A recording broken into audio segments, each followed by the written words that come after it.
Ayo, welcome in to CHGO White Sox pregame show presented by PointsBet. Use promo code CHGO when you sign up to get 2 risk-free bets up to $2,000. Guys, good thing that these aren't the ones that are recorded and posted online. I can make as many mistakes as I want. Welcome in to Studio A of our CHGO offices here in the West Loop of Chicago. I'm Sean Anderson, the host of the CHGO White Sox podcast. You can follow me on Twitter at Sean_W_Anderson today. Alongside me, as always, is Vinnie Duber. He's the CHGO White Sox beat writer. You can follow him on Twitter at Vinnie Duber. And the man in the middle is Herb Lawrence. Hello. You can follow him on Twitter at Ecknerwall23. He's the CHGO White Sox community leader. And Paul saw Cody at the harbor today. He didn't invite me on his friend's boat. I thought it was pretty rude. What's up, D. Bell? And it's time to go for 2 in a row. The 35-38 White Sox are red hot. They've won 1 game in a row, trying to make it 2 and win the season series versus the Angels. What are you guys looking forward to tonight? Because it's obviously a big pitching matchup, and that's what we'll spend most of the pregame talking about. But are you intrigued to see what the 11-run White Sox do as a follow-up performance against, an elite pitcher like this? Yeah, I mean, obviously it's, a very long season, and one day doesn't determine where you're going to go the next, but you'd like to see some consistency out of these bats. And after they woke up in a big way last night, a tough test in Shohei Ohtani on the mound for the Angels, obviously, but you want to see if you're the White Sox, you want to see the offense be a thing. You don't want it to be this great negative that it has been for the first 3 months of the season. They need to turn things around. They need the bats to go, and that means they need them to go more often than not. I was going to say every day. That's maybe asking a little too much, but they need to have them go more often than not. And same thing. I'm just looking for not necessarily runs, and they'll be great, but just good at bats for Shohei Ohtani. This is one of the top pitchers, and as Vinny said last night, this is the type of pitcher that you'll be facing in the postseason, which is your goal. So let's get after. You won't be facing him because the Angels are terrible. I love that whole meme where the guy's like, man, Shohei Ohtani, right. 3 for 3, 1 home run, 2 doubles. Mike Trout hit a home run. Angels lost 11-4.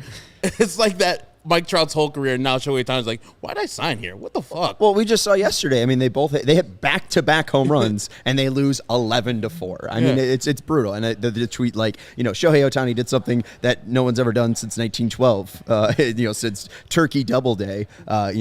Turkey Doubleday.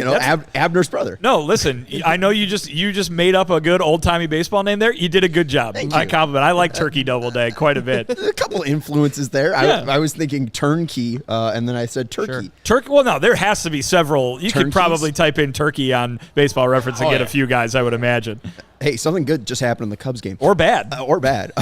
Let's talk to, are you guys big pitching matchup guys? Does a good pitching matchup intrigue you, or are you more of a hitter's game? At this caliber, yes. Not just, a guy is pretty good and he's going against another good guy. So these are top of the league pitchers. Yes, I'm very intrigued with this one. It's great. It's great to watch. For those of us who get to watch it, it's excellent. If you're playing in it, you don't care. I mean, and sometimes you'll get guys who certainly take notice, and several White Sox pitchers have told us, I get up for, when Shane Bieber comes to town, or, when you got to go up against an Ohtani or a Verlander like they did a few weeks back. But then you get some other guys who are like, it doesn't matter who else is out there. I have to do my job. It's completely independent. And they're right, especially now that there's the DH in every single Major League Baseball game being played. When Michael Kopech faces Shohei Ohtani is a unique case, but when 2 pitchers face each other, they usually don't face each other. Maybe today it has a little bit of extra juice because Ohtani's going to come to bat against Michael Kopech. Well, that's what I was thinking. When you're facing Shane Bieber, it's just like you guys kind of trade spots. But the third guy coming up in the lineup for the A's is going to be the other pitcher. Well, one thing to go along with that, though, which is totally true, is that nobody is more focused on what's going on the mound than the other pitchers who are sitting in the dugout. And so if that's you on your pitching day, I mean, think about it how, all the time these guys say, if we're talking to Lucas Giolito and Kopech's been good, and Cease's been good, and Lynn's been good. It's, man, I watched them, and I want to take the next step. Sometimes it's even, I want to one-up them. I want to do them one better. When you got the guy on the other mound in the game you're pitching, if it's Kopech watching Ohtani goes out there and say Ohtani strikes out the first 3 White Sox hitters he faces, maybe Kopech gets a little fired up and is like, all right, my turn to do him one better. Right, and then what happens when Shohei Ohtani does what he did last year when he pitched against the White Sox and he leads, or second batter of the game, he hits a home run. Like the loudest sound I've ever heard on ESPN. I mean, it's just so jarring. Let's talk about the dual threat in Shohei Ohtani, because kind of that scenario happened last year. Tim Anderson grounded out, Adam Eaton, shout out, struck out swinging, Jose Abreu walked, and then Yohan Moncada grounded out, David Fletcher then grounded out, and then Shohei Ohtani makes it a 1-0 game against Dylan Cease, taking a home run deep. This is Ohtani's stats as a hitter on the same day he pitches. Just this year, last year, obviously he had success in the first game he did it, hitting a home run off Dylan Cease. But this year he's batting just a casual 319, 377, 438 with 3 doubles, 1 home run, and a pretty good walk to strikeout ratio, 13.25 there. Pretty insane that he would be the best hitter on the White Sox while also throwing that day. It just kind of talks about the mystifying it. I mean, a generational talent. Like, we probably won't see a Shohei Ohtani in our lifetimes. I mean, this hasn't happened in Major League Baseball ever. I mean, Babe Ruth did it a little bit, well, and you were calling him overrated today on Twitter. I mean, and people think overrated is bad. Who's overrated? Babe Ruth. Yeah. Babe Ruth is overrated. Yes, he's great. That's what he said. But he played versus a bunch of scrubs and not the best competition because they didn't let it's not his fault. Everybody in. I know it's not his fault. That's true. No, not his fault, but that's how he's overrated. People make him appear when I'm thinking he's up there, but there's people above him. Well, so, yes. The integration part is fair, too. I just immediately took it as the Wilt Chamberlain thing where it's like, oh, he was just playing against 5 named farmers named Dave. Yeah. It's like. But this guy is a generational talent. And it's so phenomenal to see. I wish he wouldn't pitch him or hitting versus my team.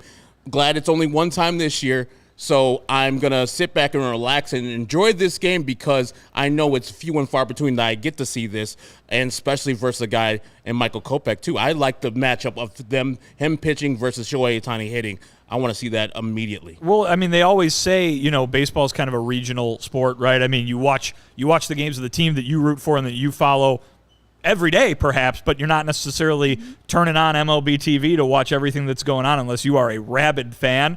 I mean, for a lot of people who watch the White Sox, this is the one time they're going to see Shohei Ohtani pitch all year. And that's really cool because I think that they are going to make it appointment television for them. Mm-hmm. Every fan base across the American League pretty soon are going to be across all of baseball with the balanced schedule is going to get to have a night like tonight. And that's, I think that's awesome because there are 29 other teams out there, or let's call it, the 25 that aren't in the AL Central kind of thing that, it's easy to forget about if you're locked into White Sox baseball all the time. There's a lot of good baseball going on out there that's fun to watch, whether they're beating your team or getting beat by your team. And This is the thing, like, your grandkids are going to ask you, like, how was it like seeing Mike Trout and Shohei Ohtani, and then Shohei Ohtani specifically pitching and hitting in the same game?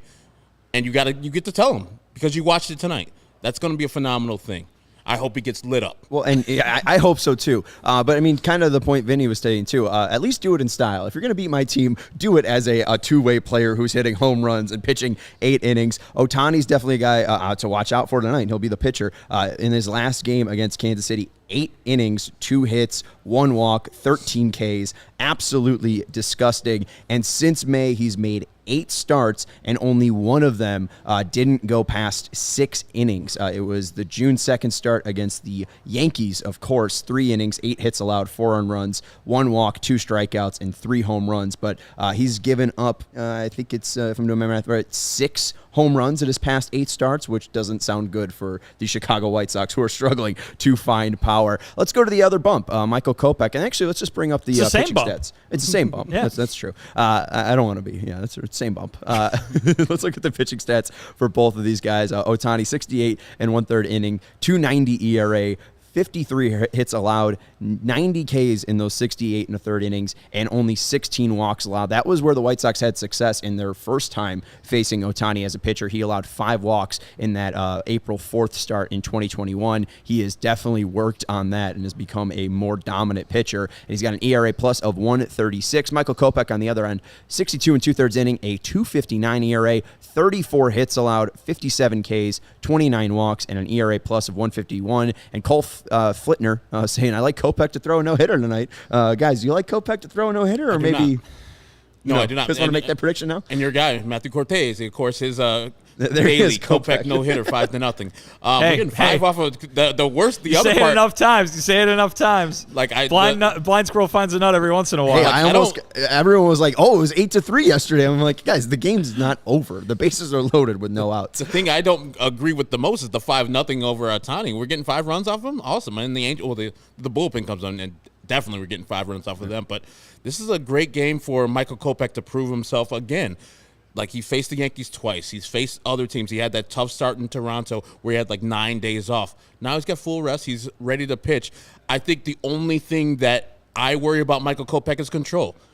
If he has his control and command of his pitches, it's a tough day for any major league lineup, especially a lineup like this where it's more top-heavy. On the bottom, you really don't have a lot except for that Velasquez who hit the home run last night, which is a pop fly. Well, and two, I mean, that was the one thing. I mean, did you see the quote from Yes. Cueto last night? Yes. We all saw it. Velasquez hits that ball in the air. Cueto starts pointing up to the sky like it's a pop-up. It carries out, and apparently Cueto, after the game, I think Scott Merkin tweeted it out, said to the offense, guys, hit it in the air. The ball's flying. And then we saw Josh Harrison hit it in the air. I think Luis Robert, even if he hit it on more of a line drive, that one probably still would have gotten out. But still, it was good to see 2 home runs from the Sox last night. The one thing, too, for Ohtani, he's going to load up the strike zone. That's the one thing that you got to try to figure out with him is you got to get the pitch count up, even if you're not going to be walking. And that's the one thing that worries me is this is a very aggressive White Sox team, but Shohei Ohtani definitely knows he's on a pitch limit. Once he gets up to 100 pitches, they're pulling him out of the game. The most he's gone was 108 this year, but he's got a strike percentage of 66. And in a game back in May 5th against Boston, he threw 81 of 99 pitches as a strike. So he's going to load up the zone. Well, here's the thing. Tony La Russa has been telling us this all year because, people keep asking about the lack of walks and why the team is approaching things the way they do. And it's about the scouting report. And you just gave the scouting report on Shohei Ohtani.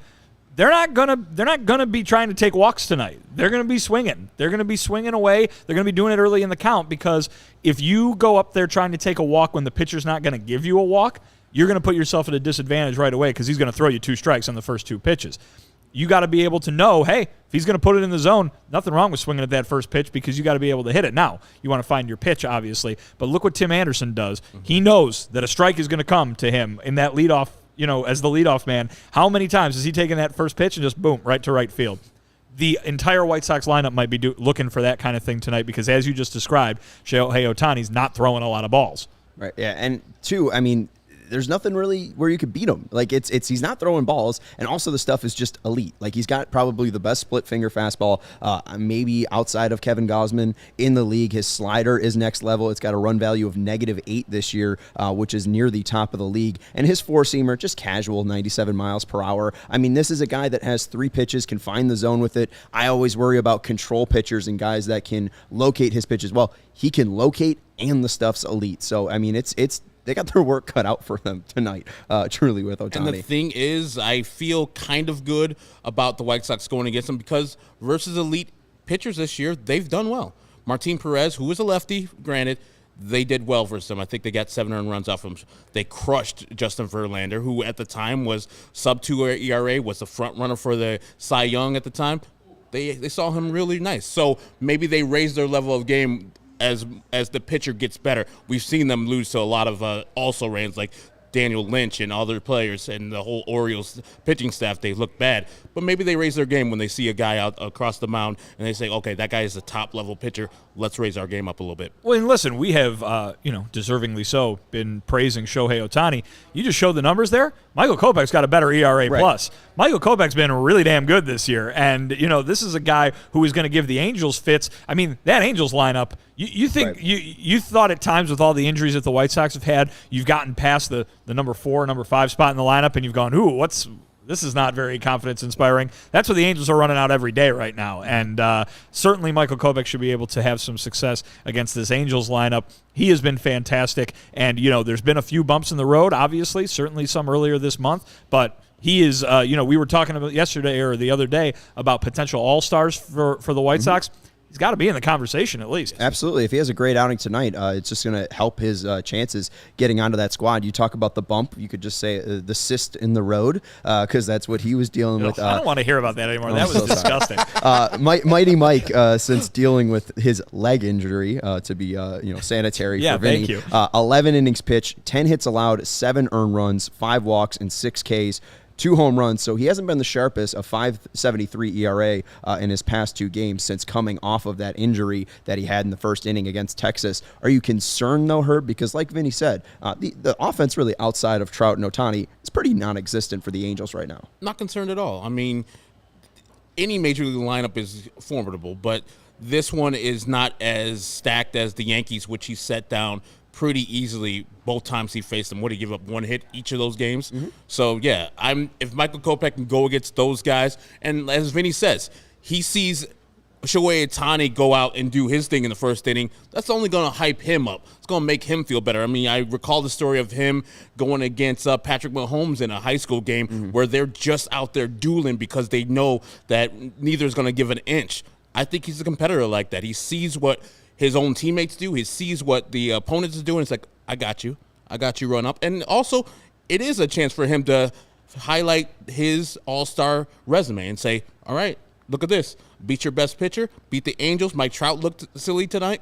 Put me on the team. Well, and something we've been seeing, he just went 6 innings in his last start. We've been seeing 6 innings a lot now from the White Sox starting pitching. If he goes out and has a nice 6-inning start, 7-inning start, that's definitely going to boost his all-star chances this year. All right, let's get into the starting lineup and see who will be facing Kopech and Ohtani. And I do like how Chi-Town Fanboy says pitching matchups like this usually end in a score of 9-8. So, we've just spent 20 minutes talking about the pitching matchup when it's probably these guys that we'll end up talking about on the post-game show. Tim Anderson leading off for your Chicago White Sox, playing shortstop, batting second, Yoan Moncada playing third base, batting third, Luis Robert in center field, batting fourth, Jose Abreu playing first base, batting fifth, Gavin Sheets at designated hitter, batting sixth, AJ Pollock playing left field, batting seventh, Yuri Garcia out in right field, batting eighth, Josh Harrison playing second base, and batting 9, Reese McGuire at catcher. No Andrew Vaughn, finally gets a day off after 20 straight days in the lineup, but I'm happy to see it, and I think that, lineup looks decent. Herb, any complaints? It does, no. And Andrew Vaughn, in those games, he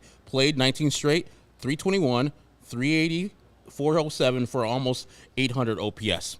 That's what we need every day. A guy needs a rest today, and it's smart of Tony to give him this rest today. Off day tomorrow and Thursday, and then he can be ready for Friday night's game versus the Giants. So, yeah, I am very happy with this lineup. Yoan Moncada moving up to the second spot. If he is the regular Yoan Moncada, this is the spot that I've always liked him to be in, but Andrew Vaughn has already solidified that spot. So if Yoan Moncada can do the things that he usually does at second spot, I'll be very pleased with him. And he's faced Ohtani last year. Didn't do well, but, whatever. Well, and I've brought it up numerous times this season. You've got Yoan Moncada with that lineup versatility, right? I mean, some of these guys, you look at it and you go, oh, he belongs there and maybe nowhere else. How about it on a day when Andrew Vaughn, who's thrived in that second spot, gets a day off? You can put somebody up there and you go, ooh, that's a good guy to have in that second spot. It's not the guy that's been there. It's not the guy who, carved out a spot for himself there, but it's a guy in Yoan Moncada who looks good, quote unquote, in pretty much any spot in that lineup. Well, and I would love too. I mean, the thing that Yoan was so great at last year, that Herb was so annoyed with people about last night's post game, was the fact that he was so good at getting on base last year. And one thing that getting on base involves is racking up the pitch count. And if the White Sox can rack up the pitch count against Ohtani, getting to that bullpen, like you said, that we saw give up a ton of runs to the White Sox last night, would be huge. Let's get the elite guy off the mound and go out to Elvis Peguero, who Mike Trout's telling to fix his pitches. TCB, here. baby. TCB. Not at all. Let's go to the Angels lineup and talk about who they're throwing out. Taylor Ward is leading off in right field, batting second, Mike Trout in center field. Shohei Ohtani, the pitcher tonight, not a designated hitter, he's just the pitcher. Batting fourth, Jared Walsh, he is the first baseman. Batting fifth, Luis Rengifo playing second base, and he plays a very good second base. Batting sixth, Max Stassi, the catcher. Batting seventh, Brandon Marsh out in left field. Batting eighth, that damn Andrew Velasquez playing shortstop. And batting ninth, Tyler Wade playing third base. We didn't mention this too, just because we talked about the White Sox lineup. Big Charlotte home run news. Mike Rodolfo hit a 466-foot home run. Mercy. Yep. Mike or Adolfo. And that's the only other news. That's no other news from Charlotte at all. No other news. Right. Eloy Jimenez hit a home run. Was that Mike or Adolfo home run true, though? Yes. Did it actually go that far? It's right, Okay. yeah, 466 feet. That's a long home run. It went real far. He admired that one. For no offense, career Charlotte Knight, Mike or Adolfo. Should be. Hey, he's going to be a San Francisco Giant. Great. They do. They're quick on the waiver claims for former Sox players, aren't they? Then they sent Yermin back down today because they did? Yeah, they got Wade off the IL, so Yermin will not be playing versus the White Sox this weekend. And they won't face Rodon. And Luis Gonzalez is on the injured list. So there you go. I don't mean this in a bad way, but I do hope someone on the Giants gets hurt so you can see your mean Mercedes this weekend. But that you can see him pop out. What do you want to see? Yeah, honestly, yeah. I just want to see him in a Giants uniform. Revenge game. I want to tweet your mean Mercedes revenge game. And as Vinny was saying earlier about this Angels lineup, top 4, formidable. And then it falls off the table. You got Renjifo's all right. And Velasquez hit the home run last night, but you're not going to see anybody sweating Max Stassi. No one's going to be like checking for Brandon Marsh, who used to be good.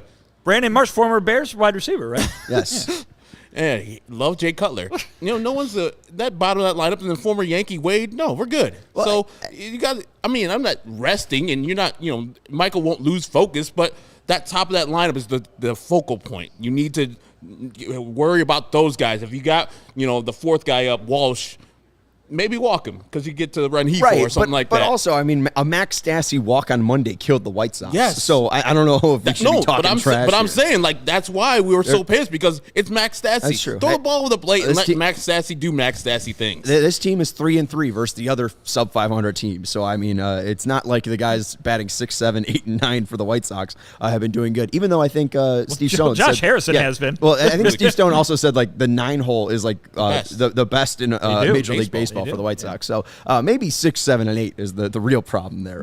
The best way to support CHGO is to download the PointsBet app and use code CHGO when you sign up. If you do that right now, you get 2 risk-free bets up to $2,000. Hey, you should probably bet on Josh Harrison to get a couple hits if he's batting in the 9th spot. But that's not it. If you make a $50 or more first-time deposit, you receive a free CHGO membership, which unlocks all of our web content, and you'll even get a free shirt of your choice from the CHGO locker. That's $2,000 in free bets, a free CHGO membership, and a free t-shirt from the CHGO locker, all for making more than a $50 first-time deposit at PointsBet. If you have any questions, you can email pointsbet@allchgo.com, and we will help you out. PointsBet's your home for live in-play betting, and it just got even better. If you see an edge in the game you're watching, if your favorite team is primed for a comeback, just like the Chicago American League team was like last night after going down 3-0, use PointsBet and use their live markets. Don't just watch the game, bet along with it live. There's more live betting, more live markets, and faster live cash outs with the PointsBet app. So what are you waiting for? It's time to elevate your live betting game. Download the PointsBet app right now and use promo code CHGO when you sign up. Once the game starts, don't just bet. Live your bet life with PointsBet. If